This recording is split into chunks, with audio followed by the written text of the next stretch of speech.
Hello friends, आपका स्वागत है आपके अपने यूट्यूब चैनल ट्यूटर असारस पर। तो जैसा कि आप सभी जान रहे हैं, मैं आप सभी को कंप्यूटर विषय के बारे में पढ़ा रहा हूं। तो उसका हमने फर्स्ट चैप्टर जो है वो कंप्लीट कर लिया था और अब हमें दूसरा यूनिट जो है सेकंड चैप्टर वो हमें पढ़ना था। तो आज मैं आप लोगों को सेकंड यूनिट शुरू करने जा रहा हूं आप लोगों के लिए। और इसके पहले वाला अगर वीडियो आप लोगों ने नहीं देखा हो तो आप इस वीडियो के लिंक में उसका प्लेलिस्ट का डिस्क्रिप्शन मैं आपको दे दूंगा, आप वहां से देख लीजिएगा और उसके बाद फिर आप इसको देखिएगा ताकि आपको अच्छे से समझ में आए। हमने जो पहला चैप्टर पढ़ा है वो पहले आप देख लीजिएगा, फिर आप इस दूसरे चैप्टर को शुरू कीजिएगा। तो चलिए फिर हम इस वीडियो को शुरू करते हैं और दूसरे यूनिट में देखते हैं क्या क्या है वो हम पढ़ लेते हैं। तो जैसा कि आप सभी जानते हैं, दूसरे यूनिट का नाम है शिक्षकों के लिए आईसीटी। मतलब जो हमारा सेकंड चैप्टर है उसका जो टाइटल है वो है शिक्षकों के लिए आईसीटी। मतलब टीचरों के लिए जो आईसीटी है, इंफॉर्मेशन एंड कम्युनिकेशन टेक्नोलॉजी, वो शिक्षकों के लिए कैसे हेल्पफुल होता है हमें उसके बारे में जाना है। आईसीटी फॉर टीचर्स, तो उसमें मतलब ये शिक्षकों के कैसे मदद करता है, बच्चों तक अपनी बात पहुंचाने के लिए शिक्षकों के लिए किस तरीके से ये हेल्पफुल है वो जानेंगे हम। तो उसमें देखिए सबसे पहले है शिक्षकों के ज्ञान की वृद्धि के लिए आईसीटी का प्रयोग। मतलब use of ICT to increase teachers knowledge. मतलब कि आईसीटी का क्या यूज है जिससे शिक्षक का ज्ञान बढ़ता है, उसमें आईसीटी क्या मदद करता है ये जानते हैं। तो देखिए यहाँ पे मैंने लिख रखा है आप लोगों के लिए, शिक्षकों के लिए आईसीटी एक वरदान जैसा है क्योंकि आईसीटी के प्रयोग से शिक्षकों को अलग अलग बल प्राप्त हुआ है। मतलब कि जो शिक्षक जो भी टीचर हैं उनके लिए जब से ये ICT, information and communication technology जैसी मतलब कोई भी चीज़ें आई हैं, जैसे सोशल प्लेटफॉर्म हुआ या कोई भी चीज़ ऑनलाइन जो जिसमें पढ़ाया जा रहा है, तो ये जब से आया तब से शिक्षकों को एक अलग तरीके का मतलब बल मिला है, उनको एक तरीके से प्रोत्साहन मिला है कि वो चीज़ों को और अच्छे से सीख सकते हैं और बच्चों को और अच्छे से बता सकते हैं। तो देखिए इसी में मैंने आपको दूसरा जो पॉइंट लिखा है वो लिखा है कि शिक्षक अपने विषय वस्तु के तथ्यों का ज्ञान प्रदान कर उसकी प्रभावशीलता को प्रवीण बनाता है। मतलब कि शिक्षक को जो कुछ भी बच्चों को बताना है वो उसको पहले खुद भी एक बार सर्च करे आईसीटी के थ्रू, मतलब तमाम ऑनलाइन कई सारे प्लेटफॉर्म से पहले उस चीज़ों को अच्छे से अब खुद उसके में जो भी उसको कमी महसूस होती है वो खुद सीखे और उसके बाद उसको बच्चों के सामने प्रस्तुत करे और उससे उसकी जो प्रभावशीलता रहेगी, मतलब जो भी कुछ भी वो बताएगा वो और बेहतर होगी और बच्चों को और आसानी से समझ में आएगा। तो इस तरह शिक्षकों का ये मदद करता है। देखिए यहाँ पे लिख रखा है, मैंने हेडिंग बनाया, शिक्षकों के ज्ञान की वृद्धि निम्नलिखित रूप से होती है। मतलब क्या क्या शिक्षक इससे सीख सकता है, किस तरीके से सीख सकता है और उसके लिए क्या कुछ होगा, उसका क्या समय बचेगा, क्या होगा, ये सब चीज़ें हम इसमें पढ़ेंगे। देखिए इसमें लिख रखा है, मैंने पहला हेडिंग बनाया शिक्षक कार्य की कार्यकुशलता में वृद्धि।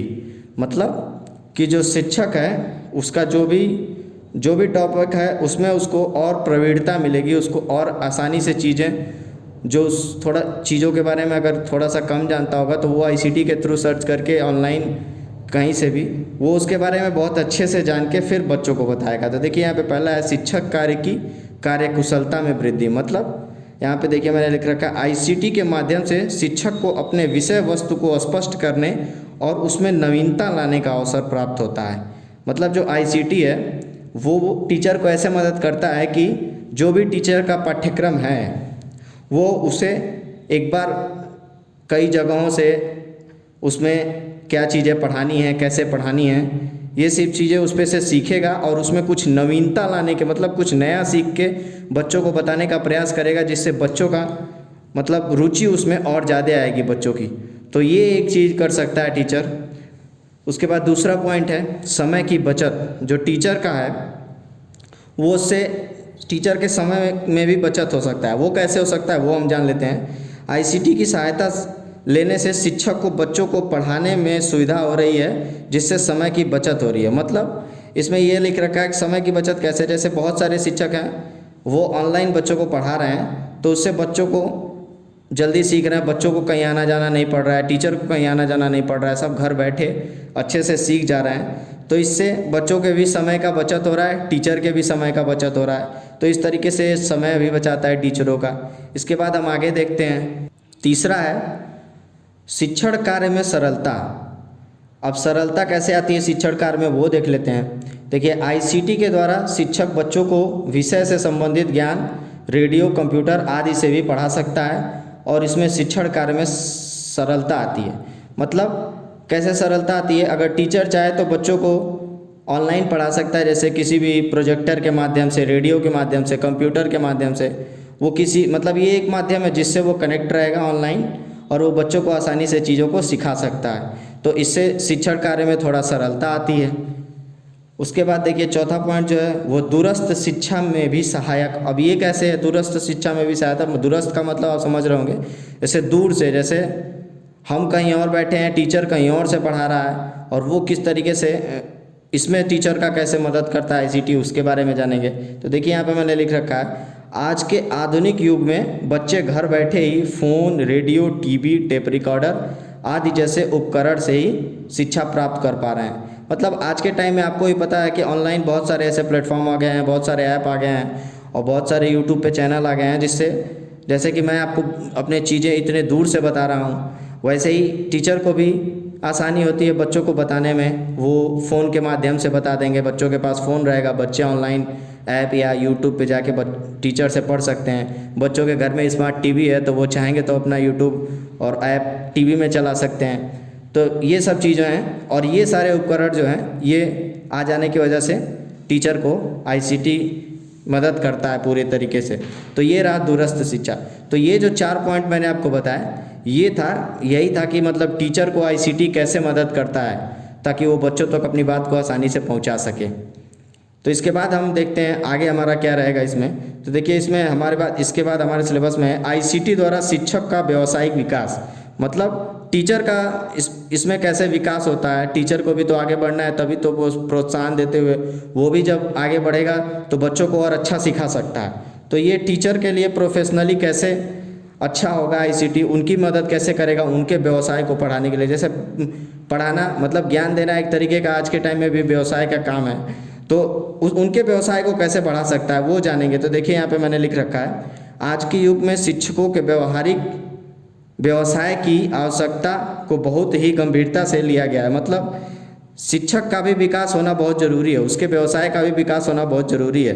तो इस पर बहुत ही गंभीरता से चीज़ें आगे बढ़ रही हैं। इसके आगे क्या है, इसके अभाव में शिक्षक छात्र को बेहतर ढंग से अधिगम कराने एवं श्रव्य दृश्य साधनों के प्रयोग में असमर्थ होता है। अगर आईसीटी ना हो तो टीचर कहीं ना कहीं थोड़ा बहुत उसके कंटेंट में कमी आती है, वो अच्छे से शिक्षक बच्चों तक अपनी बात को नहीं पहुंचा पाता है। ये चीज़ लिख रखी है यहाँ पे। तो यही सब रीज़न है जिसके वजह से आज के टाइम में शिक्षक का व्यवसाय ऑनलाइन कराने के लिए बहुत सारे साधन हैं। अब वो कौन कौन से साधन हैं वो हम जानते हैं। तो ऑनलाइन उपलब्ध प्रमुख आईसीटी साधन जो टीचर का मदद करता है उसके बारे में जानते हैं। देखिए, इसमें सबसे पहले मैंने लिख रखा है सोशल मीडिया नेटवर्क। मतलब जो हमारा सोशल मीडिया है, जैसे फेसबुक हो गया, ट्विटर हो गया, ये कैसे टीचर को मदद करता है उनके व्यवसाय को आगे बढ़ाने के लिए, तो हम ये जानते हैं। देखिए, इसमें लिख रखा है मैंने, इसके अंतर्गत फेसबुक, ट्विटर, ब्लॉग, एमएसएन इत्यादि का प्रयोग करके शिक्षक अपना व्यवसायिक विकास कर सकता है तथा अपने ज्ञान का प्रसार कर सकता है। मतलब टीचर के पास जो भी जानकारी है वो चाहे तो फेसबुक पे पेज बना ले, पेज बनता है फेसबुक पे, उस पर पेज बना ले, बच्चों को कहे कि उसको लाइक करें और फिर वो उस पर पोस्ट डालता रहेगा, बच्चे उसको देख लेंगे और बच्चे वहाँ से पढ़ेंगे, वहाँ से सीखेंगे। शायद ट्विटर पे है, वो ट्वीट के माध्यम से बच्चों को अच्छी अच्छी चीज़ें बता सकता है। ब्लॉग है, ब्लॉग लोग लिखते हैं और लोग ब्लॉग लिखते हैं और बहुत लोग पढ़ते हैं, तो टीचर भी चाहे तो ब्लॉग लिख सकता है, लोग पढ़ें। ऐसे ही एमएसएन है। तो इस तरीके की बहुत सारी चीज़ें जो सोशल मीडिया है वो टीचर को उसके व्यवसाय को आगे बढ़ाने के लिए बहुत मदद करता है और वो बच्चों तक, नए नए बच्चों तक अपने ज्ञान को सोशल मीडिया के थ्रू पहुंचा सकता है। तो ये हमारा है सोशल मीडिया नेटवर्क पहला। फिर दूसरा है वेब कॉन्फ्रेंसिंग। वेब कॉन्फ्रेंसिंग से आप समझ ही रहे होंगे कि यह एक ऐसा साधन है जो इंटरनेट द्वारा विभिन्न लोगों को अलग अलग स्थानों से जुड़ने तथा संवाद करने का कार्य करता है।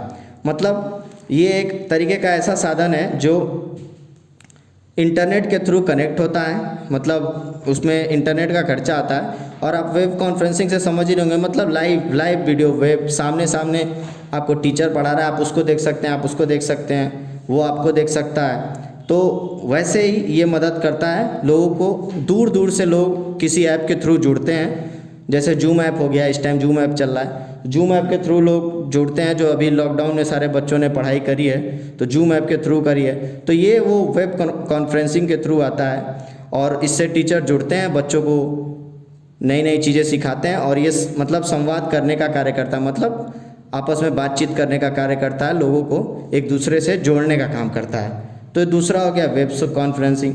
तीसरा आएगा ऑनलाइन वीडियो या शिक्षण चैनल, मतलब कि या तो ऑनलाइन की कहीं किसी ऐप पे वीडियो है वहाँ से, या तो टीचिंग चैनल, मतलब कोई यूट्यूब पे चैनल हो जिस पे लोग पढ़ाएं, जैसे कि एक ये भी चैनल है जिस पे मैं आपको, जिसके थ्रू आपसे मैं बात कर रहा हूँ, आपको पढ़ा रहा हूँ। तो वैसे ही ये भी है। तो इसमें क्या है, इंटरनेट पर बहुत से वीडियो शिक्षण संबंधी विषय वस्तु पर उपलब्ध होते हैं। शिक्षक इन्हें देखकर अपना व्यावसायिक विकास कर सकता है।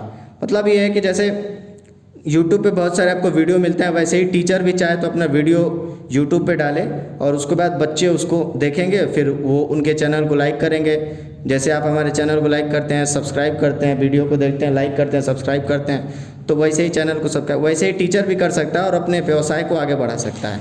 तो ये हो गया 3 चीज़ें जो ऑनलाइन उपलब्ध प्रमुख ICT साधन में आती हैं। तो ये 3 चीज़ें मैंने आपको बता दी और यही 3 चीज़ें आती हैं जो शिक्षक को उसके व्यवसाय को डेवलप करने के लिए मदद करती हैं, आगे बढ़ाने के लिए मदद करती हैं। तो ये है आपका जो दूसरे चैप्टर में मैंने आपको यहाँ तक बता दिया। अब इसके बाद जब मैं अगले वीडियो में आऊँगा तो मैं आपको इसके आगे पढ़ाऊँगा, तो यहाँ तक आप इसको पढ़ लीजिएगा। और अगर आपने और वीडियो जो पहले चैप्टर के है वो नहीं देखा है तो मैं एक बार फिर बता रहा हूँ, मैं अपने इस वीडियो के नीचे उसके कंप्यूटर प्लेलिस्ट का लिंक पेस्ट कर दूंगा, आप उसको देख लीजिएगा जाके और वहाँ से सारी वीडियो देख लीजिए, ये भी देख लीजिएगा और आप बताइएगा कि मैंने जो आपको बताया वो आप कैसा लगा, और आपको कोई कमी लगती हो तो आप वो भी बता सकते हैं कमेंट बॉक्स में, मैं उसे देखूँगा, फिर उसके बाद मैं उसे दूर करने की कोशिश करूँगा। तो चलिए यहाँ आज इतना ही रहने देते हैं, इसके बाद अगले वीडियो में हम पढ़ेंगे।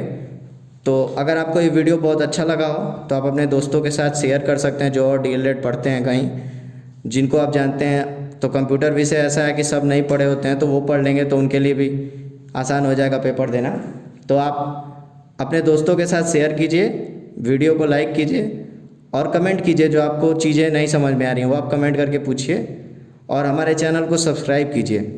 आप सब्सक्राइब करेंगे तो हम थोड़ा मोटिवेट होंगे और आगे और भी अच्छा वीडियो लेकर आएंगे। धन्यवाद।